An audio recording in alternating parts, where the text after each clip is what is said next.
खबरनामे में एक बार फिर आपका खैर मकदम है।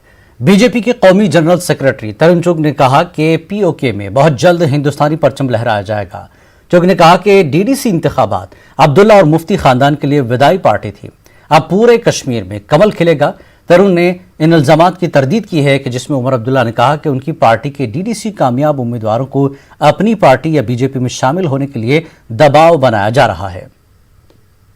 गुपकार गैंग था, लेकिन कैंडिडेट्स इनके लीडर्स अपने लीडर्स की फोटो तक नहीं लगा रहे थे। कहीं ये तकरीर करने नहीं गए, कहीं ये लोगों के पास नहीं गए। कैंडिडेट्स को ऐसा लगा कि ये एसेट नहीं लायबिलिटी है।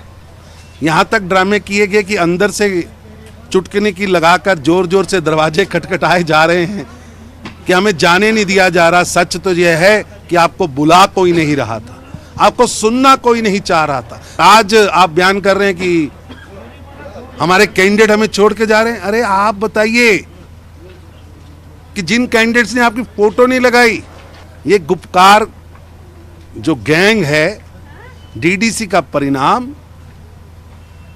इनके लिए एक फेयरवेल पार्टी था। 29 लाख वोट हैं,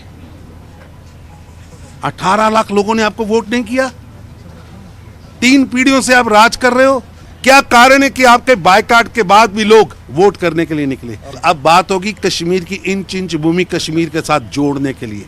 जम्मू कश्मीर का बहुत बड़ा हिस्सा पाकिस्तान ने हथियार रखा है, कब्जा कर रखा है, उसे वापस लेंगे। मुजफ्फराबाद में जाकर तिरंगा फहराएंगे। पीढ़ियों से आपने कहा कि ये यहाँ हुकूमत कर रहे हैं, भारत के आइन के तहत हुकूमत कर रहे थे और भारत के लिए कई कार्यकर्ता नेशनल कॉन्फ्रेंस के भी मारे गए। उनको टेररिस्ट कहना या टेररिस्ट कहाँ मैंने टेररिस्ट आपके ना मैंने कहा 3 पीढ़ियों से ये विबोध जी ने कहा मेरी बात सुनिए।